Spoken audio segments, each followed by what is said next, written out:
ਇਲਮ ਜਿੰਨਾ ਫੈਲਾਓ ਨਾ ਉਹਨਾਂ ਇਨਸਾਨ ਨੂੰ ਜ਼ਿਆਦਾ ਸਿੱਖਣ ਨੂੰ ਮਿਲਦਾ, ਉਹਨਾਂ ਜ਼ਿਆਦਾ ਫਾਇਦਾ ਹੁੰਦਾ। ਅੱਜ ਤੱਕ ਦਾ ਜਿੰਨਾ ਮੱਝਾਂ ਦਾ ਮੈਨੂੰ ਇਲਮ ਹੈ ਮੈਂ ਨੈਟ ਤੇ ਸ਼ੇਅਰ ਕਰ ਦੇਣਾ। ਗਾਂ ਮੰਡੀਆਂ ਜਾਂ ਚੱਕਾਂ ਚੋਂ ਜਾਂ ਪਿੰਡੋਂ ਜਿੱਥੋਂ ਵੀ ਖਰੀਦੀ ਦੀ ਹੈ, ਕੀ ਮਾਈਂਡਸੈਟ ਰੱਖ ਕੇ ਖਰੀਦੀ ਦੀ ਹੈ, ਗਾਂ ਦੀ ਪਹਿਚਾਨ ਕੀ ਹੈ, ਪਿਓਰ ਦੀ ਕੀ ਹੈ, ਕ੍ਰਾਸ ਦੀ ਕੀ ਹੈ, ਚੱਡਾ, ਥਣ, ਦੁੱਧ, ਬਾਡੀ ਸਟਰਕਚਰ, ਹਵਾਨਾ, ਹਰ ਚੀਜ਼ ਦਾ ਤੁਹਾਨੂੰ ਇਸ ਵੀਡੀਓ 'ਚ ਟਾਈਮ ਕੱਢਿਆ ਬਣਾ ਕੇ ਦਾਂਗਾ। ਵੀਡੀਓ ਲੰਮੀ ਹੋਈ ਹੈ। ਜਿਹੜੇ ਭਰਾ ਗਾਵਾਂ ਦੇ ਬਾਰੇ ਸਿੱਖਣਾ ਚਾਹੁੰਦੇ ਨੇ, ਮੇਰੇ ਤੋਂ ਬੜਾ ਭਰਾਵਾਂ ਨੂੰ ਜ਼ਿਆਦਾ ਵੀ ਪਤਾ ਹੋਏਗਾ, ਕਿਸੇ ਭਰਾ ਨੂੰ ਮੇਰੀ ਗੱਲ ਨਾਲ ਕਿਸੇ ਨਾਲ ਇਤਫਾਕ ਵੀ ਨਾ ਹੋਏਗਾ। ਮੇਰਾ ਜੋ ਇਲਮ ਹੈ, ਮੈਂ ਜੋ ਸਿੱਖਿਆ ਉਹਦੇ 'ਚ ਮੈਂ ਤੁਹਾਨੂੰ ਹਰ ਗੱਲ ਗਾਈਆਂ ਦੇ ਮੁਤਲਕਾ ਇਸ ਵੀਡੀਓ 'ਚ ਕੋਸ਼ਿਸ਼ ਕਰਾਂਗਾ ਦੱਸਣ ਦੀ।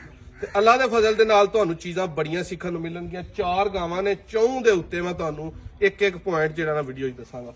ਸਭ ਤੋਂ ਪਹਿਲੇ ਇਹ ਗਾਂ ਹੈ ਭਾਈ, ਇੱਧਰ ਆਓ ਜਰਾ ਖੁਰਦੀ ਦੇ ਵਿੱਚ। ਇਹ ਗਾਂ ਦੇ ਮੈਂ ਕੋਲ ਖੜਾ। ਇਹ ਗਾਂ ਦੇ ਵਿੱਚ ਦੋਸਤੋ ਤਕਰੀਬਨ 50 ਤੋਂ 60% ਪਿਓਰ ਬਲੱਡ ਹੈ।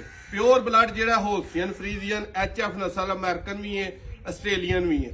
ਉਹਦੇ ਵਿੱਚ ਵੇਖਿਆ ਕਿਸ ਤਰ੍ਹਾਂ ਜਾਂਦਾ ਹੈ। ਸਭ ਤੋਂ ਅਹਿਮ ਪੁਆਇੰਟ ਦੱਸਾਂਗਾ ਭਾਈ, ਇੱਧਰ ਆਓ ਜਰਾ ਉੱਤੇ, ਇੱਧਰ ਆਓ। ਇਹ ਇਹਦੀ ਸੂ ਤੇ ਕੈਮਰਾ ਮਾਰੋ। ਕੋਈ ਭਰਾ ਨਹੀਂ ਤੁਹਾਨੂੰ ਜਿਹੜਾ ਨਾ ਉਹ ਉਸਤਾਦ ਬੰਦੇ ਦੇ ਖਿਲਾੜੀ ਨਹੀਂ ਦੱਸਣਗੇ। ਇਹ ਸੂ ਤੇ ਕੈਮਰਾ ਮਾਰਨਾ ਦੋਸਤੋ। ਸੂ ਜਿਹੜੀ ਹੈ ਨਾ ਪਿਓਰ ਦੀ, ਮੈਂ ਪਿਓਰ ਦੀ ਵੀ ਤੁਹਾਨੂੰ ਵਿੱਚ ਵਹਾਨਾ ਜਿਹਦੀ ਬੜੀ ਹੱਦ ਤੱਕ ਪਿਓਰ ਹੈ। ਇਹਦੀ ਸੂ ਥੋੜੀ ਵੱਡੀ ਹੈ, ਵੱਟ ਜ਼ਿਆਦਾ ਨੇ। ਅਗਰ ਇਹਦੀ ਸੂ ਬਿਲਕੁਲ ਛੋਟੀ ਹੁੰਦੀ, ਵਾਟੇ ਦੇ ਤੇ ਨਾ ਹੁੰਦੇ, ਠੀਕ ਹੈ, ਤੇ ਇਹ ਪਿਓਰ ਦੇ ਵਿੱਚ ਟੁਰ ਜਾਣਾ ਸੀ। ਜਾਨਵਰ ਗਾਂ ਲੈਣ ਲੱਗਿਆ ਸੂ ਲਾਜ਼ਮੀ ਵੇਖਿਆ ਕਰੋ, ਤਾਂ ਕਿ ਸੂ ਦੇ ਵਿੱਚ ਹੀ ਜਿਹੜਾ ਨਾ ਉਹ ਸਾਰਾ ਨਸਲ ਦਾ ਕੰਸੈਪਟ ਹੁੰਦਾ। ਉਸ ਤੋਂ ਬਾਅਦ ਪਿੱਛੇ ਹੋਵੋ ਬਾਈ ਥੋੜੇ ਜਿਹੇ। ਇਹ ਦੋਸਤੋ ਹਵਾਨਾ ਹੈ। ਇਹਦੇ ਹਵਾਨੇ ਦੇ ਵਿੱਚ ਕਲੈਫਟ ਬਹੁਤ ਘੱਟ ਹੈ। ਇਹ ਗਾਂ ਪਹਿਲਣ ਵੈੜ ਹੈ, ਬਹੁਤ ਚੰਗੀ ਹੈ, ਲੇਕਿਨ ਅਗਰ ਇਹਦਾ ਕਲੈਫਟ ਹੁੰਦਾ, ਨਾੜਾਂ ਸਾਰੀਆਂ ਨਜ਼ਰ ਹੁੰਦੀਆਂ ਇਹ ਪਲੱਸ ਪੁਆਇੰਟ ਹੀ। ਇਹਦੇ ਥਣ ਝਾੜੇ ਬਹੁਤ ਚੰਗੇ ਨੇ। ਪਹਿਲਣ ਵੈੜ ਨੂੰ ਅਗਰ ਇੰਜ ਦੇ ਥਣ ਹੋਣ ਤੇ ਬਹੁਤ ਚੰਗੇ ਨੇ। ਇੱਧਰ ਲਿਆਓ ਬਾਈ ਕੈਮਰਾ। ਇਹਦੀ ਲੱਤ ਦਾ ਸਟਰਕਚਰ ਵੇਖਣਾ, ਇੱਥੋਂ ਲਾ ਕੇ ਤੇ ਥੱਲੇ ਤੱਕ ਲੱਤ ਵੇਖਣੀ ਹੈ। ਲੱਤ ਦਾ ਖੰਮ ਇਹਦਾ ਜ਼ਿਆਦਾ ਹੈ। 100 ਦੇ ਵਿੱਚੋਂ ਇਹਦੇ ਖੰਮ ਨੂੰ ਕਹਿ ਲਓ ਕਿ 80 ਨੰਬਰ ਨੇ, 20 ਨੰਬਰ ਘੱਟ ਨੇ। ਇਹਦੇ ਵਿੱਚ ਜਿਹੜੀ ਬਿਲਕੁਲ ਪਿਓਰ ਹੈ ਨਾ ਹੋਲਸਟੀਅਨ ਫਰੀਜ਼ੀਅਨ, ਸਾਡੀਆਂ ਜਿਹੜੀਆਂ ਦੇਸੜ ਨੇ ਉਹਨਾਂ ਦੇ ਲੱਤਾਂ ਨਹੀਂ ਠੀਕ, ਡਿੰਗੀਆਂ ਲੱਤਾਂ ਨੇ। ਇਹਦੇ ਵਿੱਚ ਦੋਸਤੋ ਜਿਹੜਾ ਲੱਤ ਦਾ ਤੁਸੀਂ ਖੰਮ ਵੇਖਦੇ ਹੋ ਨਾ ਪੇ, ਉਹ ਬਹੁਤ ਥੋੜਾ ਜਿਹਾ ਜ਼ਿਆਦਾ ਵੀਕ %। ਇਹ ਲੱਤ ਇੱਥੋਂ ਤੋੜ ਤੱਕ ਸਿੱਧੀ ਹੋਣੀ ਚਾਹੀਦੀ ਹੈ। ਇਹ ਖੰਮ ਬਹੁਤ ਘੱਟ ਹੋਣਾ ਚਾਹੀਦਾ। ਇਦੋਂ ਬਾਅਦ ਲੱਤ ਤੋਂ ਬਾਅਦ ਇਹ ਸਟਰਕਚਰ ਆ ਜਾਂਦਾ। ਇਹ ਪਿਨ ਬੋਨ, ਇਹ ਹਿਪ ਬੋਨ, ਪਿਨ ਬੋਨ ਤੇ ਹਿਪ ਬੋਨ, ਇਹ ਦੋਵੇਂ ਬੋਨਾਂ ਨੂੰ ਜਿਹੜਾ ਨਾ ਹੱਡੀਆਂ ਨੂੰ ਹਿਪ ਬੋਨ ਤੇ ਪਿਨ ਬੋਨ ਆਉਂਦੇ ਨੇ। ਜਿਹੜੀਆਂ ਅਸੀਂ ਆਪਣੀਆਂ ਦੇਸੜ ਵੇਨੇ ਆ ਨਾ, ਦੇਸੜ ਦੇ ਵਿੱਚ ਇਹ ਹੁੰਦਾ ਕਿ ਇਹ ਜਿਹੜਾ ਹੱਡੀ ਹੈ ਨਾ ਪਿਛਲੀ, ਇਹ ਇੱਥੇ ਹੁੰਦੀ ਹੈ ਤੇ ਦੂਜੀ ਇੱਥੇ ਹੁੰਦੀ ਹੈ, ਉਹ ਦੇਸੜ ਹੁੰਦੀ ਹੈ। ਜਿਹੜੀ ਪਿਓਰ ਹੈ ਉਹਦੀ ਇਹ ਹੱਡੀ ਤੇ ਹੱਡੀ ਬਰਾਬਰ ਹੁੰਦੀ ਹੈ। ਗਾਂ ਜਦੋਂ ਲਵੋ ਕ੍ਰਾਸ ਦੀ, ਇਹ ਵਾਲੀ ਹੱਡੀ ਤੇ ਇਹ ਵਾਲੀ ਹੱਡੀ ਕੋਸ਼ਿਸ਼ ਕਰਨੀ ਹੈ ਕਿ ਬਰਾਬਰ ਹੋਏ। ਇਹ ਪਿਛਲੀ ਅਗਰ ਉੱਚੀ ਹੈ ਤੇ ਗਾਂ ਨੂੰ ਡਿਸਟੋਕੀਆ ਹੋਏਗਾ, ਬੱਚਾ ਬਹੁਤ ਉਹਦਾ ਔਖਾ ਪੈਦਾ ਹੋਏਗਾ, ਉਹਨੂੰ ਮਸਲਾ ਹੋਏਗਾ ਅਗਲੇ ਸੂਇਆਂ ਦੇ ਕੋਲ ਤੁਹਾਡੇ ਕੋਲ ਜਾ ਕੇ। ਕਈਆਂ ਨੂੰ ਐਸਾ ਹੁੰਦਾ, ਕਈਆਂ ਨੂੰ ਨਹੀਂ ਵੀ ਹੁੰਦਾ। ਇਹ ਜਿਹੜਾ ਹੱਡੀ ਬਰਾਬਰ ਹੋਣੀ ਚਾਹੀਦੀ ਹੈ, ਜਾਂ ਥੋੜੀ ਜਿਹੀ ਨੀਵੀਂ ਹੋਈ ਹੈ, ਤਕਰੀਬਨ 1 ਪੋਟਾ 2 ਪੋਟਾ, ਇਸ ਤੋਂ ਅਗਰ ਜ਼ਿਆਦਾ ਨੀਵੇਂ ਤੇ ਸਮਝ ਲਓ ਇਹ ਕਰਾਸਾਂ ਵਾਲੇ ਪਾਸੇ ਟੁਰ ਗਈ ਹੈ। ਇਹਦੀ ਹੱਡੀ ਬਿਲਕੁਲ ਐਕਚੁਅਲ ਹੱਡੀ ਇਹਦੀ ਬਹੁਤ ਪਿਆਰੀ ਹੈ। ਲੱਕ ਵਾਲੋਂ ਬੰਦੇ ਆਂਦੇ ਨੇ ਕਿ ਸਰੀਏ ਵਰਗਾ ਸਿੱਧਾ ਲੱਕ ਹੋਣਾ ਚਾਹੀਦਾ। ਗਾਂ ਪਹਿਲੇ ਸੂਏ ਹੋਏ, 5ਵੇਂ ਹੋਏ, 10ਵੇਂ ਹੋਏ, ਗਾਂ ਦਾ ਲੱਕ ਸਟ੍ਰੇਟ ਇੰਜ ਹੋਣਾ ਚਾਹੀਦਾ। ਜਿਹਦਾ ਲੱਕ ਸਿੱਧਾ ਹੋਏਗਾ ਗਾਂ ਸੂਏ ਜ਼ਿਆਦਾ ਦੇਗੀ, ਬਿਮਾਰ ਘੱਟ ਹੋਏਗੀ, ਲੰਗੜੀ ਘੱਟ ਹੋਏਗੀ, ਦੁੱਧ ਜ਼ਿਆਦਾ ਦੇਗੀ, ਸੂਏ ਜ਼ਿਆਦਾ ਤੁਹਾਨੂੰ ਦੇ ਕੇ ਜਾਏਗੀ, ਏਜਡ ਨਹੀਂ ਲੱਗੇਗੀ। ਇਹਦਾ ਹਵਾਨਾ ਵੇਖੋ, ਹਵਾਨਾ ਹਮੇਸ਼ਾ ਲੱਤਾਂ ਚੋਂ ਪੱਟਾਂ ਚੋਂ ਬਾਹਰ ਹੋਣਾ ਚਾਹੀਦਾ। ਜ਼ਿਆਦਾ ਖੂਬਸੂਰਤ ਲੱਗਦਾ ਇਹਦਾ ਹਵਾਨਾ, ਬਹੁਤ ਅੱਛਾ ਹੈ। ਲੇਕਿਨ ਇਹਦਾ ਹਵਾਨਾ ਜਿਹੜਾ ਹੈ ਉਹ ਇੱਥੇ ਕਲੈਫਟ ਹੁੰਦਾ। ਮੈਂ ਤੁਹਾਨੂੰ ਗਾਈ ਦਾ ਕਲੈਫਟ ਵੀ ਵਹਾਨਾ, ਉਹ ਕਲੈਫਟ ਵੇਖੋ। ਇਹ ਗਾਈ ਦਾ ਬਹੁਤ ਹੀ ਪਿਆਰਾ ਕਲੈਫਟ ਬਣਿਆ। ਇਹ ਗਾਈ ਦਾ ਕਲੈਫਟ ਵਾਓ, ਇਹ ਦੇ ਕਲੈਫਟ ਆ ਵਿਚਲੀ ਲਕੀਰ ਜਿਹੜੀ ਹੈ ਨਾ, ਇਹ ਬਹੁਤ ਜ਼ਰੂਰੀ ਹੈ। ਨਾੜਾਂ ਵੇਨਾ ਇਹਦੇ ਹਵਾਨੇ ਤੇ ਵਾਓ ਕੈਸੀਆਂ ਨਜ਼ਰ ਆਣ ਰਹੀਆਂ ਸਾਹਮਣੇ। ਇਹ ਗਾਂ ਨੂੰ ਹਵਾਨੇ ਚੋਂ 100 ਨੰਬਰ ਨੇ। ਉਹਦੇ ਨਾਲੋਂ ਪਿੱਛੋਂ ਵੀ ਬਾਹਰ ਹੈ ਤੇ ਅੱਗੋਂ ਵੀ ਬਾਹਰ ਹੈ, ਠੀਕ ਹੈ। ਇੱਥੇ ਇਕੱਠਾ ਅਗਰ ਵੇਖੋ ਤੇ ਦੋਵਾਂ ਸਾਈਡਾਂ ਤੋਂ ਬਾਹਰ। ਇੱਧਰ ਆਓ, ਇਹ ਗਾਂ ਹੈ, ਇਹਦਾ ਵੀ ਤੁਸੀਂ ਹਵਾਨਾ ਵੇਖੋ। ਇਹ ਕਲੈਫਟ ਤੁਹਾਨੂੰ ਵਾਜ਼ਿਆ ਨਜ਼ਰ ਆਏਗੀ। ਤੇ 100 ਸੀਲੀਆਂ ਤੇ ਤੁਹਾਨੂੰ ਵੈਸੇ ਹੀ ਚੈੱਕ ਕਰਨੀਆਂ ਹੁੰਦੀਆਂ ਨੇ ਨਾ, ਕਿ ਹੱਥ ਮਾਰਨਾ ਤੇ ਚੈੱਕ ਹੋ ਜਾਣਾ। ਇੱਧਰ ਲਿਆਓ ਫੇਰ। ਹੁਣ ਤੁਹਾਨੂੰ ਸੂ ਮੈਂ ਇਸ ਗਾਂ ਦੀ ਵਹਾਈ ਹੈ, ਤੁਸੀਂ ਸੂ ਵੇਖੀਏ, ਇਹਦੇ ਤੇ ਵੱਟ ਜ਼ਿਆਦਾ ਨੇ। ਇੱਧਰ ਲਿਆਓ ਬਾਈ ਕਰੀਬ, ਇਹਦੀ ਸੂ ਵਹਾਓ, ਇਹਦੇ ਤੇ ਵੀ ਵੱਟ ਜ਼ਿਆਦਾ ਨੇ, ਉਹਦੇ ਨਾਲੋਂ ਵੀ ਜ਼ਿਆਦਾ ਨੇ। ਇਹ ਓਡੀ ਜ਼ਿਆਦਾ ਕਰਾਸ ਹੋ ਗਈ ਹੈ। ਨੇੜੇ ਲਿਆਓ ਬਾਈ, ਇਹਦੇ ਤੇ ਵੱਟ ਉਸ ਤੋਂ ਵੀ ਜ਼ਿਆਦਾ ਨੇ, ਵੱਡੀ ਏ, ਇਹ ਉਦੋਂ ਵੀ ਜ਼ਿਆਦਾ ਕਰਾਸ ਹੋ ਗਈ ਹੈ। ਇੱਧਰ ਲਿਆਓ। ਇਹ ਸੂ ਦੋਸਤਾਂ ਗੌਰ ਨਾਲ ਵੇਖ ਲੈਣੀ ਹੈ, ਵੱਟ ਤੇ ਨਹੀਂ ਨਜ਼ਰ ਆਉਂਦੇ। ਇਹ ਸੂ ਇਹਦੀ ਐਡੀ, ਇਹ ਇੱਕ ਉਂਗਲੀ ਜਿੱਡੀ, ਇਹ ਵੇ ਜ਼ਿਆਦਾ ਪਿਓਰ ਬਲੱਡ ਦੇ ਵਿੱਚ, ਠੀਕ ਹੈ। ਇਹਦਾ ਹੁਣ ਬਾਡੀ ਸਟਰਕਚਰ ਵੇਖਣਾ, ਇਹ ਹੱਡੀਆਂ ਦੋਵੇਂ ਹੀ ਬਿਲਕੁਲ ਸੇਮ ਨੇ। ਲਾਕੇ ਦਾ ਵੇਖਣਾ, ਇਹ ਸਰੀਆ ਉੱਤੇ ਧਰ ਦੋ, ਬਿਲਕੁਲ ਸਿੱਧਾ ਹੋਏਗਾ। ਠੀਕ ਹੈ, ਇੱਥੋਂ ਅਗਰ ਕੋਈ ਹੱਡੀ ਉਬੜੀ ਹੋਏ ਮਾਈਨਸ ਪੁਆਇੰਟ ਹੁੰਦਾ, ਨੁਕਸਾਨ ਨਹੀਂ ਹੁੰਦਾ। ਇਹਦਾ ਇਹ ਹੱਡੀ ਵਾਲਾ ਕੰਮ ਨਹੀਂ ਠੀਕ ਹੈ, ਹੱਡੀ ਇਹਦੀ ਇੱਥੇ ਨਹੀਂ ਸੀ ਹੋਣੀ ਚਾਹੀਦੀ, ਇੱਥੋਂ ਬਿਲਕੁਲ ਇਹ ਲੱਕ ਸਿੱਧਾ ਹੋਣਾ ਚਾਹੀਦਾ ਸੀ। ਠੀਕ ਹੈ, ਉਸ ਤੋਂ ਬਾਅਦ ਇਹਦੀ ਲੱਤ ਹੀ ਤਰਾਓ, ਇਸ ਪਾਸੇ ਆਓ। ਇਹਦੀ ਲੱਤ ਦਾ ਐਂਗਲ ਬਹੁਤ ਅੱਛਾ ਹੈ, 100 ਦੇ ਵਿੱਚੋਂ 95 90 ਨੰਬਰ ਨੇ ਇਹਦੀ ਲੱਤ ਦੇ। ਇਹਦੀ ਲੱਤ ਦਾ ਜਿਹੜਾ ਨਾ ਉਹ ਤਸੱਲੀ ਦੇ ਨਾਲ ਸ਼ੌਕ ਕਰੋ, ਉੱਤੋਂ ਲੈ ਕੇ ਥੱਲੋਂ ਤੱਕ ਖੰਮ ਬਹੁਤ ਇਹਦਾ ਘੱਟ ਹੈ ਦੂਜੇ ਨਾਲੋਂ, ਜਿਹੜਾ ਇਹਦੀ ਲੱਤ ਠੀਕ। ਇੱਧਰ ਲਿਆਓ ਭਾਈ ਜ਼ਰਾ, ਇਸ ਸਾਈਡ ਤੇ ਆਓ।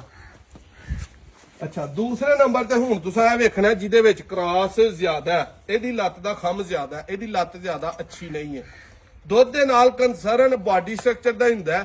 ਜਿਹੜਾ ਬੰਦਾ ਜਿੰਦ ਜਾਨ ਚ ਹੋਏ, ਬਾਡੀ ਬਿਲਡਰ ਤੁਸੀਂ ਵੇਖੇ ਨੇ, ਉਹਨਾਂ ਦੇ ਇਹ ਹੀ ਬਾਡੀ ਸਕੋਰ ਹੁੰਦੇ ਨੇ। ਅਗਰ ਬਾਡੀ ਸਕੋਰ ਜਾਨਵਰ ਦਾ ਅੱਛਾ ਹੈ ਨਾ, ਫੇਰ ਹੀ ਜਾਨਵਰ ਨੇ ਦੁੱਧ ਦੇਣਾ। ਉਸ ਤੋਂ ਬਾਅਦ ਧੁੰਨੀ ਕੋਵਲੀ ਤੇ ਕੋਹਾਨ ਦੀ ਗੱਲ ਹੁੰਦੀ, ਉਹ ਤੇ ਕਰਾਸਾਂ 'ਚ ਵੈਸੇ ਹੀ ਜਿਹੜਾ ਨਾ ਖਤਮ ਹੋ ਜਾਂਦਾ। ਠੀਕ ਹੈ, ਇਸ ਤੋਂ ਬਾਅਦ ਇੱਧਰ ਲਿਆਓ ਭਾਈ, ਇਹ ਗਾਂ ਤੁਸੀਂ ਵੇਖਣੀ ਹੈ। ਇਹ ਗਾਂ ਦੇ ਅਗਲੇ ਦੋਵੇਂ ਹੀ ਇੱਥੋਂ, ਇਹ ਗੋਡੇ ਦੋਵੇਂ ਹੀ, ਇਹ ਗੋਡਿਆਂ ਤੋਂ ਇੱਥੋਂ ਉੱਤੇ ਉੱਤੇ ਗਾਂ ਚਿੱਟੀ ਹੋਏ, ਇਹਨਾਂ ਗੋਡਿਆਂ ਤੋਂ ਗਾਂ ਉੱਤੇ ਉੱਤੇ ਚਿੱਟੀ ਹੋਏ। ਹੁਣ ਇਹ ਗਾਂ ਇੱਥੋਂ ਵੀ ਕਾਲੀ ਹੈ, ਇੱਥੋਂ ਇਹਦਾ ਕਾਲੇ ਵਾਲ ਹੈ ਨਾ। ਇੱਧਰ ਲਿਆਓ ਜ਼ਰਾ। ਉਸ ਤੋਂ ਬਾਅਦ ਅੰਦਰ ਵਾਲੇ ਪਾਸੇ ਵੇਖੋ, ਗਾਂ ਗੋਡੇ ਤੋਂ ਥੱਲੇ ਥੋੜੀ ਜੀ ਕਾਲੀ ਹੈ। ਇਹ ਗਾਂ ਪਿਓਰਿਟੀ ਚ ਨਹੀਂ ਰਹੀ, ਗਾਂ ਥੋੜੀ ਜੀ ਕ੍ਰਾਸ ਚ ਹੋ ਗਈ ਹੈ। ਕ੍ਰਾਸ ਚ ਕਿੰਨੇ % ਹੋ ਗਈ ਹੈ ਕਿ 2-3 ਨਸਲਾਂ ਨਾਲ ਮਿਲ ਕੇ ਇਹਦਾ ਕੋਈ ਟੀਕਾ ਰਖਾ ਰੱਖੂ ਕਿ ਜਿਹੜਾ ਨਾ ਕੋਈ 20-30% ਇਹਦੇ ਵਿੱਚ ਕ੍ਰਾਸ ਆ ਗਿਆ। ਜਿਹੜੀ ਪਿਓਰ ਹੈ ਉਹ ਇਹਨਾਂ ਲੱਤਾਂ ਤੋਂ ਉੱਤੇ ਉੱਤੇ ਪਿਓਰ, ਜਿੰਨੀਆਂ ਹੋਸਟੀਅਨ, ਫਰੀਜ਼ੀਅਨ, ਆਸਟ੍ਰੇਲੀਅਨ, ਅਮਰੀਕਨ ਵੇਖੋਗੇ, ਉਹਨਾਂ ਦਾ ਤੁਹਾਨੂੰ ਉਤਲਾ ਧਾੜੀ ਡੱਬਾ ਨਜ਼ਰ ਆਏਗਾ, ਬਿਲਕੁਲ ਕਾਲਾ ਨਜ਼ਰ ਆਏਗਾ। ਲੇਕਿਨ ਇਹ ਗੋਡਿਆਂ ਤੋਂ ਥੱਲੇ ਜਿਹਦੇ ਕਾਲਫ ਟੁਰ ਗਈ ਹੈ, ਉਹ ਗਾਂ HF ਫਰੀਜ਼ੀਅਨ ਜਿਹਨੂੰ ਆਖੀਦਾ, ਉਹ ਨਹੀਂ ਹੁੰਦੀ। ਇਹ ਹੁਣ ਕ੍ਰਾਸ ਹੈ। ਇਹਦਾ ਲੱਕ ਵੇਖੋ, ਪਿੱਛੇ ਹੋਵੋ ਜ਼ਰਾ, ਇਹਦੀ ਇਹ ਹੱਡੀ ਦਾ ਤੇ ਹੱਡੀ ਦਾ ਫਰਕ ਵੇਖ ਲਓ। ਹੈ ਠੀਕ ਹੈ ਐਕਚੁਅਲ ਕ੍ਰਾਸ ਦੇ ਹਿਸਾਬ ਨਾਲ, ਲੇਕਿਨ ਪਿਓਰ ਦੀ ਹੱਡੀਆਂ ਇਹ ਵੇਖੋ, ਪਿਓਰ ਦੀ ਹੱਡੀਆਂ ਬਰਾਬਰ ਨੇ। ਫਟਾ ਲਿਆ ਕੇ ਰੱਖ ਲਵੋ, ਇੱਕ ਸੂਤਰ ਦਾ ਵੀ ਫਰਕ ਨਹੀਂ ਹੋਏਗਾ ਇਸ ਹੱਡੀ ਦਾ, ਇਸ ਹੱਡੀ ਦਾ। ਇਹ ਜਿਹੜੀਆਂ ਹੱਡੀਆਂ ਨੇ, ਇਹਦਾ ਫਰਕ ਮੇਰਾ ਖਿਆਲ ਹੈ ਕਿ ਕਮ ਸੇ ਕਮ ਇਹ 4 ਉਂਗਲਾਂ ਦਾ। ਚੀਜ਼ ਅੱਛੀ ਹੈ, ਲੇਕਿਨ ਪਿਓਰਿਟੀ ਦੇ ਵਿੱਚ ਖਤਮ ਹੋ ਗਈ ਹੈ। ਪਿਓਰਿਟੀ 'ਚ ਨਹੀਂ। ਇਹਨੇ ਦੁੱਧ ਉਹਦੇ ਜਿੰਨਾ ਨਹੀਂ ਦੇਣਾ, ਉਹਦੇ ਜਿੰਨਾ ਨਹੀਂ ਦੇਣਾ। ਦੂਸਰੇ ਤੀਸਰੇ ਸੂਏ ਕਰਕੇ ਹੋ ਸਕਦਾ ਦੁੱਧ ਜ਼ਿਆਦਾ ਦੇ ਦੇ, ਪਹਿਲਾਂ ਨੇ ਉਹਨਾਂ ਦੀ ਜੋੜ ਤੇ ਦੁੱਧ ਨਹੀਂ ਦੇ ਸਕਦੀ। ਕੰਨਾਂ ਤੇ ਆਇਓ, ਇੱਧਰ ਲਿਆਓ ਭਾਈ ਜਰਾ। ਕੰਨਾਂ ਤੋਂ ਵੇਖਿਆ ਜਾਂਦਾ, ਇਹਦੇ ਕੰਨ ਵੱਡੇ ਤੁਹਾਨੂੰ ਨਜ਼ਰ ਆਉਣਗੇ। ਠੀਕ ਹੈ, ਥੋੜੇ ਵੱਡੇ ਨਜ਼ਰ ਆਉਣਗੇ ਕਿਉਂਕਿ ਜਰਸੀ, ਫਰੀਜ਼ੀਅਨ ਤੇ ਸਾਰੇ ਦੇ ਵਿੱਚ ਕ੍ਰਾਸ ਨੇ। ਦੀਆਂ ਲੱਤਾਂ ਥੱਲੋਂ ਵਹਾਓ, ਅਗਲੀਆਂ ਵੀ ਦੋਵੇਂ ਹੀ ਕਾਲੀਆਂ ਤੋਂ ਥੱਲੇ ਟੁਰ ਗਈਆਂ, ਇਹ ਵੀ ਪਿਛਲੀਆਂ ਦੋਵੇਂ ਹੀ। ਇਹਦੇ 'ਚ ਐਵੇਂ 19-20 ਜਰਸੀ ਦਾ ਕ੍ਰਾਸ ਹੈ, 10-15% ਤੇ ਕੋਈ 20-30-40% ਫਰੀਜ਼ੀਅਨ ਦਾ ਹੈਗਾ। ਬਾਕੀ ਇਹ 50-60% ਸਾਡੀਆਂ ਜਿਹੜੀਆਂ ਦੇਸੜਾ ਗਾਈਆਂ ਨੇ, ਸਾਡੀਆਂ ਜਿਹੜੀਆਂ ਚੋਲਸਤਾਨੀ ਗਾਵਾਂ ਨੇ ਜਾਂ ਇੰਡੀਆ ਦੀ ਗੀਰ ਵਗੈਰਾ, ਉਹਦਾ ਇਹਦੇ 'ਚ ਥੋੜਾ ਬਹੁਤਾ ਜਿਹੜਾ ਨਾ ਉਹ ਕ੍ਰਾਸ ਹੋਏਗਾ। ਐਸ ਗਾਂ ਤੇ ਆਈਓ, ਇੱਧਰ ਪਿੱਛੇ ਆਓ।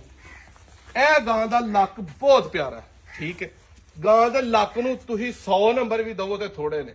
ਉੱਤੇ ਅਗਰ ਫੱਟਾ ਰੱਖ ਕੇ, ਲੈਵਲ ਰੱਖ ਕੇ ਸਰੀਏ ਨਾ, ਮਿਣੀਏ ਨਾ, ਤੇ ਲੱਕ ਇਹਦਾ ਬਹੁਤ ਐਕਚੁਅਲ ਹੈ। ਇਹਦੇ ਕੰਨ ਬਹੁਤ ਪਿਆਰੇ ਨੇ, ਨੇੜੇ ਲਿਆਓ ਭਾਈ ਜਰਾ।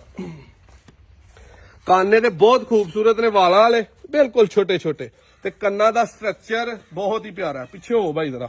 ਉਸ ਤੋਂ ਬਾਅਦ ਇਹਦਾ ਚੱਡਾ ਵੇਖਣਾ।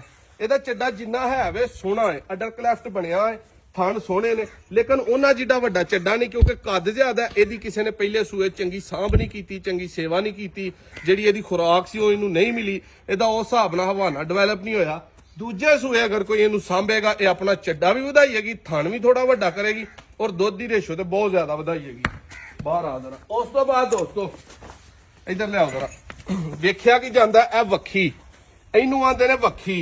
ਇਹ ਜਿਹੜਾ ਡੱਬਾ, ਠੀਕ ਹੈ, ਇਹ ਪਸਲੀਆਂ ਨੇ। ਇਹ ਪਸਲੀਆਂ ਦਾ ਜਿੰਨਾ ਸਟਰਕਚਰ ਹੈ ਹੱਡੀਆਂ ਵਿੱਚ ਆ, ਘੱਟ ਹੋਣਗੀਆਂ। ਇਹਨਾਂ ਦੀ ਇਹ ਜਿਹੜਾ ਖਾਨਾ ਹੈ ਇਹ ਛੋਟਾ ਹੋਏਗਾ, ਇਹ ਵਾਲਾ। ਠੀਕ ਹੈ, ਇਹ ਜਿਹੜਾ ਆਂਦੇ ਨੇ ਵੀ ਢਿੱਡ ਛੋਟਾ ਹੈ, ਵੱਖੀ ਛੋਟੀ ਹੈ ਤੇ ਗਾਂ ਚੰਗੀ ਹੈ, ਇਹ ਉਹ ਵੱਖੀ ਹੁੰਦੀ ਹੈ। ਇਹ ਚੀਜ਼ ਛੋਟੀ ਹੋਏਗੀ, ਤੇ ਛੋਟੀ ਹੋਣ ਲਈ ਕੀ ਜ਼ਰੂਰੀ ਹੈ ਕਿ ਇਹ ਹੱਡੀਆਂ ਬਾਹਰ ਨੂੰ ਉਭਰੀਆਂ ਹੋਣਗੀਆਂ। ਹੱਡੀਆਂ ਦਾ ਡਾਇਆਫਰਾਮ ਇਹਨੂੰ ਆਂਦੇ ਨੇ, ਹੱਡੀਆਂ 'ਚ ਖਲਾਰ ਦੇ ਵਿੱਚ ਹੋਣਗੀਆਂ। ਇਹਨੂੰ ਜਿਹੜਾ ਢਿੱਡ ਪੇਟੀ ਹੈ ਉਹ ਚੰਗੀ ਹੋਏਗੀ। ਠੀਕ ਹੈ, ਤੇ ਇਹ ਦੁੱਧ ਜ਼ਿਆਦਾ ਦੇਗੀ। ਇਹਦਾ ਇੰਟਰਨਲ ਜਿਹੜਾ ਨਿਜ਼ਾਮ ਹੈ ਨਾ ਉਹ ਜ਼ਿਆਦਾ ਬਿਹਤਰ ਹੋਏਗਾ। ਪਿੱਛੇ ਹੋ ਜਰਾ। ਇਹ ਗਾਂ ਦਾ ਹੁਣ ਇੱਥੇ ਥੋੜਾ ਜਿਹਾ ਕੁੱਬ ਹੈ, ਇਹ ਇਹਦਾ ਮਾਈਨਸ ਪੁਆਇੰਟ। ਇੱਧਰ ਲਿਆਓ ਬਾਈ, ਇਹ ਮਾਈਨਸ ਪੁਆਇੰਟ ਹੈ ਕੁੱਬ। ਦੂਜੇ ਤੀਜੇ ਚੌਥੇ ਸੂਏ ਚ ਇਹਨੇ ਇੱਥੇ ਟੋਇਆ ਪਾਣਾ 6 ਇੰਚੀਆਂ ਦਾ। ਠੀਕ ਹੈ, ਬਾਕੀ ਇਹਦਾ ਲੱਕ ਸਾਰਾ ਸੋਹਣਾ ਹੈ। ਚੱਡਾ ਇਹਦੇ ਕੋਲ ਬੜਾ ਵੱਡਾ ਥੱਲੇ ਲੱਗਾ ਹੈ, ਪਿੱਛੋਂ ਲੈ ਕੇ ਅੱਗੋਂ ਤੱਕ ਸਾਰੀਆਂ ਚੀਜ਼ਾਂ ਜਿਹੜੀਆਂ ਨੇ ਇਹਦੀਆਂ ਪੂਰੀਆਂ ਨੇ। ਉਸ ਤੋਂ ਬਾਅਦ ਉਹ ਜਿਹੜਾ ਢਿੱਡ ਮੈਂ ਦੱਸਿਆ ਛੋਟਾ ਹੋਣਾ ਚਾਹੀਦਾ। ਇਹ ਵੱਖੀ ਹੁਣ ਤੁਹਾਨੂੰ ਮੈਂ ਇੱਥੇ ਕਿਹਦੀ ਛੋਟੀ ਵਿਖਾਣਾ, ਇੱਧਰ ਲਿਆਓ ਬਾਈ ਜਰਾ। ਇਹ ਵੇ ਐਕਚੁਅਲ ਵੱਖੀ। ਇੰਜ ਇੰਜ ਤੇ ਇੰਜ ਇਹਦੇ ਵਿੱਚ 6 ਇੰਚੀ ਡਾਇਆਫਰਾਮ ਵੇਂਦੇ ਹੋ ਪਏ ਢਿੱਡ ਆਮ ਗਾਈ ਨਾਲੋਂ ਇਹਦਾ ਥੋੜਾ ਵੱਡਾ ਹੋਏਗਾ। ਇਹਨੇ ਦੁੱਧ ਜ਼ਿਆਦਾ ਗੇੜਨਾ। ਇਹ ਹੱਡੀਆਂ ਜਿਹੜੀਆਂ ਨੇ ਉੱਤੋਂ ਨੰਗੀਆਂ ਹੋਣ ਤੇ ਪਤਾ ਲੱਗਦਾ ਕਿ ਇਹਨੇ ਦੁੱਧ ਗੇੜਨਾ। ਹੱਡੀ ਦਾ ਡਾਇਆਫਰਾਮ ਜਿਹੜਾ ਚੌੜਾ ਹੋਏ। ਪਿੱਛੇ ਆਓ ਭਾਈ ਜਰਾ। ਇਹ ਦੋ ਚੀਜ਼ਾਂ ਨੇ, ਇਹ ਦੋ ਹੱਡੀਆਂ, ਇਹਨਾਂ ਦਾ ਫਾਸਲਾ ਜਿੰਨਾ ਜ਼ਿਆਦਾ ਹੋਏਗਾ, ਜਿੰਨੀਆਂ ਇੱਥੋਂ ਇਹ ਚੌੜੀਆਂ ਹੋਣਗੀਆਂ, ਚੱਡਾ ਉਹਨਾਂ ਖੁੱਲਾ ਹੋਏਗਾ, ਚੱਡੇ 'ਚ ਸਪੇਸ ਜ਼ਿਆਦਾ ਹੋਏਗੀ, ਜਾਨਵਰ ਦੁੱਧ ਜ਼ਿਆਦਾ ਦੇਗਾ। ਇਹਦੀ ਐਕਚੁਅਲ ਸਪੇਸ ਦਰਮਿਆਨੀ ਹੈ, ਬਹੁਤ ਜ਼ਿਆਦਾ ਨਹੀਂ। ਇੱਧਰ ਲਿਆਓ, ਇਹਦੀ ਸਪੇਸ ਥੋੜੀ ਹੈ, ਝੁੜਨ ਘੁੱਟਣੀ ਜਾਈਏ। ਇਹ ਵੇਖੋ ਇੱਥੇ ਆ ਖਤਮ ਹੋ ਜਾਂਦੀ ਹੈ, ਇੱਥੇ ਇਹ ਥੋੜੀ ਹੈ। ਚੱਡਾ ਕਿਉਂ ਇਹਨੇ ਘੁੱਟਿਆ? ਅਗਰ ਇਹਦੀ ਸਪੇਸ ਜ਼ਿਆਦਾ ਹੁੰਦੀ ਇਹਨੇ ਚੱਡਾ ਹੋਰ ਖੁੱਲਣਾ ਸੀ। ਇੱਧਰ ਲਿਆਓ ਭਾਈ ਜਰਾ, ਇਹਦੀ ਸਪੇਸ ਵੇਖੋ, ਇਹ ਹੱਥ ਆਉਂਦਾ ਪੂਰਾ ਖੁੱਲੀ ਹੈ, ਕਿਉਂਕਿ ਪਿਓਰ ਬਲੱਡ ਦੇ ਵਿੱਚ ਜਾਨ ਜੁਰਾ ਦੇ ਵਿੱਚ ਚੰਗੀ ਤਗੜੀ ਹੈ। ਇੱਧਰ ਲਿਆਓ, ਇਹ ਵੇਖੋ ਥੋੜੀ ਹੈ, ਕੋਈ ਜ਼ਿਆਦਾ ਨਹੀਂ, ਦਰਮਿਆਨੀ ਤੋਂ ਵੀ ਘੱਟ ਹੈ। ਠੀਕ ਹੈ, ਇਹਨੂੰ ਇਹ ਬਹੁਤ ਪਿਆਰੀ ਲੱਗੀ ਹੈ। ਇਹਦੇ ਕੋਲ ਚੱਡਾ ਵੀ ਓਡਾ ਹੀ ਚੌੜਾ। ਇਹ ਵੇਖੋ ਗਿੱਠ ਤੋਂ ਵੀ ਵੱਡਾ ਥਾਂ ਬਣਦਾ। ਇਹ ਹੱਡੀਆਂ ਖੁੱਲੀਆਂ ਹੋਣਗੀਆਂ ਤੇ ਇਹ ਚੌੜੀਆਂ ਹੋਣਗੀਆਂ। ਅੱਗੋਂ ਜਿੰਨੀਆਂ ਇਹ ਚੌੜੀਆਂ ਹੋਣਗੀਆਂ ਉਹਨਾਂ ਤੁਹਾਨੂੰ ਜ਼ਿਆਦਾ ਫਾਇਦਾ ਹੋਏਗਾ।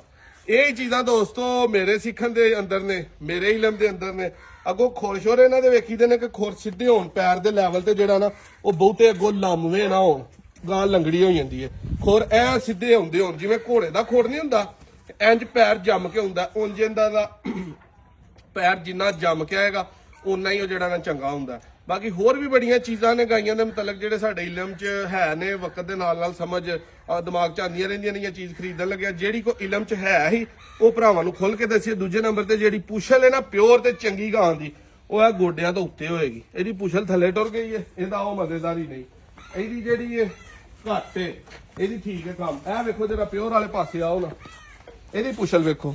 ਇਹ ਬਾਕੀ ਥੱਲੇ ਵਾਲ ਹੀ ਨੇ, ਪੁਛਲ ਇੱਥੇ ਖਤਮ ਹੋ ਜਾਂਦੀ ਹੈ ਟਖਨਿਆਂ ਤੋਂ, ਤੇ ਯਾਨੀ ਕਿ ਇਹਦੇ ਵਿੱਚ ਬਲੱਡ ਬਹੁਤ ਅੱਛਾ ਹੈ। ਇਹ ਸੂ ਵਾਲ ਵੇਖ ਲਵੋ, ਇੰਜ ਦੀ ਸੂ ਵਾਲੀ ਗਾਂ ਤੁਹਾਨੂੰ ਮੰਡੀ 'ਚੋਂ ਜਿੱਥੋਂ ਲੱਭੇ ਤੁਸੀਂ ਲੈ ਲੈਣੀ। ਅੱਗੋਂ ਰੇਟ ਵਾਲੋਂ ਮੈਂ ਤੁਹਾਨੂੰ ਦੱਸਣਾ ਕਿ ਇਹ ਗਾਂ ਹੈ, ਇਹਦੇ ਕੋਲ 22-23 ਲੀਟਰ ਦੁੱਧ ਹੈ।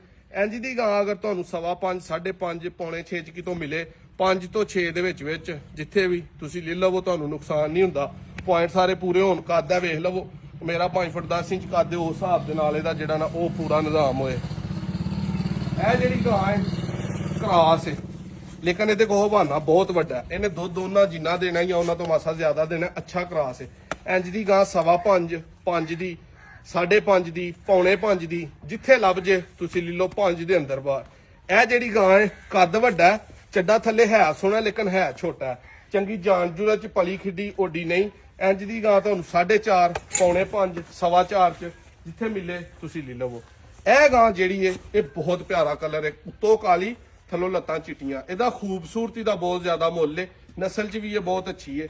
ਇਹ ਗਾਂ ਅਗਰ ਤੁਹਾਨੂੰ ਮਿਲੇ ਤਕਰੀਬਨ 6, 5.5, 5.5, 6.5, 5.5 ਤੋਂ 6.5 ਦੇ ਵਿੱਚ ਇੰਜ ਦੀ ਗਾਂ ਮਿਲ ਜੇ ਐਡੇ ਚੱਡੇ ਵਾਲੀ, 25 ਲੀਟਰ ਪਲੱਸ ਦੁੱਧ ਹੋਏ, ਉਹ ਤੁਹਾਨੂੰ ਬੜੇ ਨਫੇ ਦੇ ਵਾਰੇ ਦੇ ਵਿੱਚ ਰਹੇਗੀ। ਤੇ ਜਿਹੜੇ ਭਰਾ 3, 3.5, 4 ਲੱਖ 'ਚ ਗਾਂ ਚੰਗੀ ਲੱਭਦੇ ਨੇ ਉਹਨਾਂ ਨਾਲ ਜਾਂ ਤੇ ਫਰਾਡ ਹੁੰਦਾ, ਧੋਖਾ ਹੁੰਦਾ, ਜਾਂ ਉਹ ਘਰ ਜਾ ਕੇ ਅਗਲੇ ਨੂੰ ਬਦਦੁਆਵਾਂ ਦਿੰਦੇ ਰਹਿੰਦੇ ਨੇ। ਮੇਰੇ ਭਾਈ ਜਦੋਂ ਪਿੱਛੋਂ ਕਿਸੇ ਨੂੰ ਚੰਗੀ ਨਹੀਂ ਮਿਲਣੀ, ਉਹਨੇ ਅੱਗੇ ਕਿਸ ਤਰ੍ਹਾਂ ਕਿਸੇ ਨੂੰ ਜਿਹੜਾ ਨਾ ਉਹ ਚੰਗੀ ਦੇਣੀ ਹੈ। ਇਸ ਲਈ ਦਾਅ ਦੇ ਵਿੱਚ ਨਾ ਆਇਆ ਕਰੋ। ਅੱਛੀ ਕੀਮਤ ਹਮੇਸ਼ਾ ਅੱਛੇ ਜਾਨਵਰ ਦੀ ਹੁੰਦੀ ਹੈ, ਤੇ ਅੱਛਾ ਜਾਨਵਰ ਜਿਹੜਾ ਨਾ ਹਮੇਸ਼ਾ ਕੀਮਤ ਦੇ ਨਾਲ ਮਿਲਦਾ। ਕੋਈ ਬੰਦਾ ਕਿਤੇ ਪਾਕਿਸਤਾਨ ਦੇ ਵਿੱਚ ਅੱਜ ਸਾਈਂ ਜਾਂ ਭੋਲਾ ਨਹੀਂ ਬੈਠਾ। ਜਿਹਦੇ ਕੋਲ ਅੱਛੀ ਚੀਜ਼ ਹੈ ਉਹਨੂੰ ਆਪਣੀ ਅੱਛੀ ਚੀਜ਼ ਦੀ ਕਦਰ ਦਾ ਪਤਾ ਹੈ, ਵੈਲਿਊ ਦਾ ਪਤਾ ਹੈ। ਉਹ ਕਦੀ ਤੁਹਾਨੂੰ ਸਸਤੀ ਨਹੀਂ ਦੇਗਾ। ਤੇ ਅੱਛੀ ਚੀਜ਼ ਲਿਆ ਕਰੋ, ਥੋੜੇ ਪੈਸੇ ਵੱਧ ਖਰਚ ਲਿਆ ਕਰੋ, ਤੁਹਾਡੇ ਆਉਣ ਵਾਲੇ ਵਕਤ ਦੇ ਵਿੱਚ ਵੀ ਜਿਹੜਾ ਨਾ ਉਹਦਾ ਫਾਇਦਾ ਹੋਏਗਾ। ਵੀਡੀਓ ਅੱਛੀ ਲੱਗੇ ਤੇ ਸ਼ੇਅਰ ਇਸ ਵਜ੍ਹਾ ਤੋਂ ਕਰਿਓ ਕਿ ਯਾਰ ਅਗਰ ਤੁਹਾਨੂੰ ਇਹਦੇ ਚੋਂ ਕੋਈ ਸਿੱਖਣ ਨੂੰ ਗੱਲ ਮਿਲੀ ਹੈ ਨਾ ਮੇਰੇ ਅਲਫਾਜ਼ ਚੋਂ, ਤੇ ਤੁਸੀਂ ਅਗਾਂਹ ਕਿਸੇ ਨੂੰ ਜਿਹੜਾ ਨਾ ਉਹ ਸਿਖਾਉਣ ਵਾਲੇ ਹੋਵੋ। ਹੋਰ ਕੋਈ ਜਿਹੜਾ ਨਾ ਚੀਜ਼ ਵੇਖ ਕੇ ਤੇ ਮੰਡੀ ਦੇ ਵਿੱਚ ਜਾਂ ਕਿਤੋਂ ਖਰੀਦਣ ਲੱਗਿਆ ਚੀਜ਼ਾਂ ਮੱਦੇਨਜ਼ਰ ਰੱਖੇ। ਹਾਲਾਂਕਿ ਲੋਕ ਵਪਾਰੀ ਨਹੀਂ ਦੱਸਦੇ ਕਿਉਂਕਿ ਉਹਨਾਂ ਦੀ ਚੀਜ਼ ਵੇਚਣੀ ਹੁੰਦੀ ਹੈ, ਕੋਈ ਵਾਧੇ ਘਾਟੇ ਵਾਲੀ ਆ ਗਈ ਹੈ ਤੇ ਉਹ ਉਹਨਾਂ ਨੇ ਫਿਰ ਕਿਸ ਤਰ੍ਹਾਂ ਵੇਚਣੀ ਹੈ ਜਦੋਂ ਸਾਰੀਆਂ ਗੱਲਾਂ ਉਹਨਾਂ ਦੱਸ ਲੈਣੀਆਂ। ਤੁਹਾਨੂੰ ਦੱਸਣ ਦਾ ਮਕਸਦ ਇਹ ਵੇ ਕਿ ਤੁਹਾਨੂੰ ਪਤਾ ਹੋਏ ਕਿ ਇਹ ਚੀਜ਼ ਅਸਲ ਹੈ ਕੀ ਹੈ, ਇਹਦੇ ਚ ਪਿਓਰ ਕਿੰਨਾ ਹੈ, ਕ੍ਰਾਸ ਕਿੰਨਾ ਹੈ, ਉਹ ਸਾਰੀਆਂ ਚੀਜ਼ਾਂ ਫਿਰ ਤੁਹਾਨੂੰ ਆਟੋਮੈਟਿਕ ਜ਼ੇਨ ਚ ਆਉਂਦੀਆਂ ਜਾਣਗੀਆਂ। ਇੱਕ ਨੈਕਸਟ ਵੀਡੀਓ 'ਚ ਮਿਲਾਂਗੇ। ਆਪਣੇ ਉਸ ਨਾਦਰ ਅਹਿਮਦ ਨੂੰ ਇਜਾਜ਼ਤ ਦਿਓ।